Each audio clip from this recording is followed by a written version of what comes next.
Bienvenidos estudiantes de octavo grado a su clase Historia de América.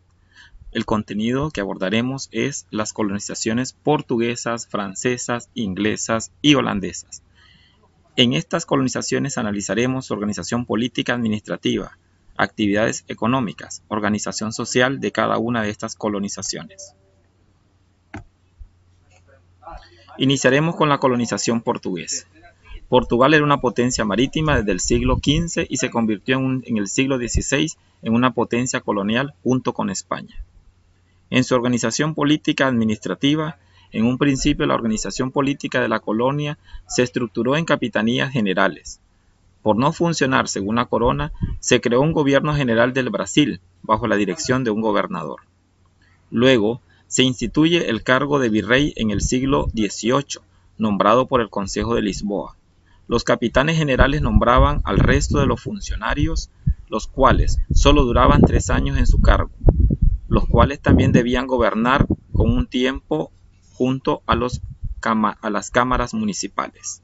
Si ustedes se dan cuenta, muy parecido a lo que pasó en Nicaragua, o en América en general, se trata de que un virrey gobernaba, era su cargo después del rey, el cual tenía mucha autoridad. Uno de ellos, de los virreyes, fue Cristóbal Colón. La actividad económica al inicio, la principal actividad era el comercio de palo de Brasil, un árbol que, por cierto, el árbol considerado el nacional en Brasil, era un árbol que producía tinta, del cual era muy demandado en Europa. A mediados del siglo XVI se desarrollaron plantaciones y, debido al régimen de la esclavitud en las plantaciones, los indios incendiaban ingenios y campos. La mayoría de los aborígenes que se sometieron a la esclavitud eran capturados como esclavos mediante ataques directos. En la organización social de la colonización portuguesa, su estratificación se caracterizó por dos polos, bien diferenciados, uno compuesto por los altos funcionarios coloniales y los señores del molino propietarios de las plantaciones. Estos señores, en su mayoría, eran descendientes de las familias nobles o comerciantes de Portugal, pero nacidos en Brasil. Otro compuesto por esclavos, los mulatos libres y los mestizos. En comparación con América Latina, aquí sí observábamos que los señores que eran descendientes de las familias nobles tenían un poder, en comparación o a diferencia de América Latina.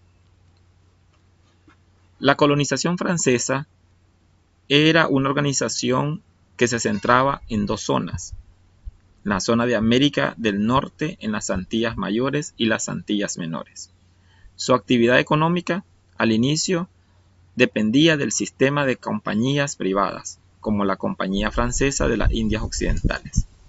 En el norte, se trató de fomentar el poblamiento de blancos, cuya base eran los agricultores, además de los comerciantes de pieles, quienes mantenían estrecha relación con los aborígenes de la zona.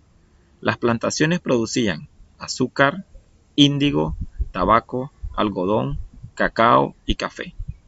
En su organización social, los franceses limitaron sus posesiones a los católicos mediante la prohibición del establecimiento de protestantes en las colonias, o sea que no se permitía la inclusión de los protestantes, o nosotros llamarlos actualmente evangélicos.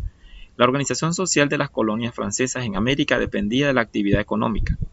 En los territorios franceses de Canadá se organizó una sociedad colonial en torno a la pequeña agricultura y al comercio de pieles. En las Antillas, el sistema de plantación desarrolla una estructura social caracterizada por grandes contrastes. Tanto los administradores pequeños, comerciantes y los restos de burocracia colonial eran blancos.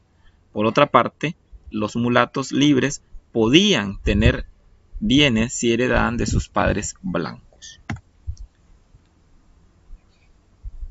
Como pueden ustedes darse cuenta, los diferentes niveles sociales o políticas en ese momento eran muy diferentes en Portugal, en Francia.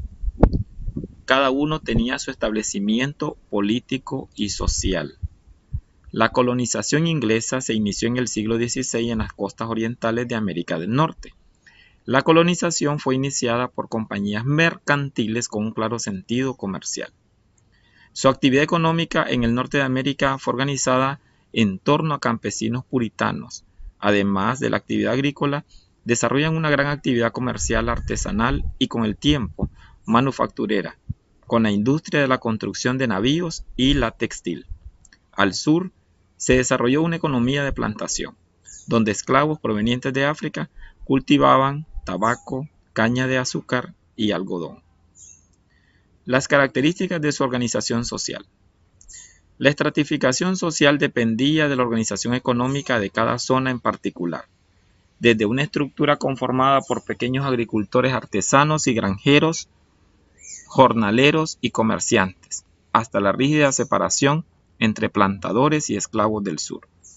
En cambio, si habían mulatos, pero en su mayoría conservaban la condición de esclavos, la organización política se desarrolló sobre la base de cierta autonomía y tolerancia para todas las religiones. Su organización política administrativa era dirigida por el gobernador o un consejo, quienes eran nombrados desde Inglaterra, y un congreso elegido entre los colonos. Los mulatos esclavos y en algunos casos la población que no poseían propiedades no tenían acceso a los derechos políticos alcanzados por los colonos blancos. Ahora les invitamos a que realicen, de acuerdo a todas estas políticas sociales económicas de las diferentes colonias que acabamos de mencionar, van a realizar como punto número 1 un complete de un cuadro con las diferencias, organización política, económica y social de las colonizaciones francesas, portuguesas y holandesas. En un mapa del continente americano, como segundo punto, van a localizar con diferentes colores los territorios colonizados por España, Portugal, Francia e Inglaterra. Eso es todo, muchas gracias.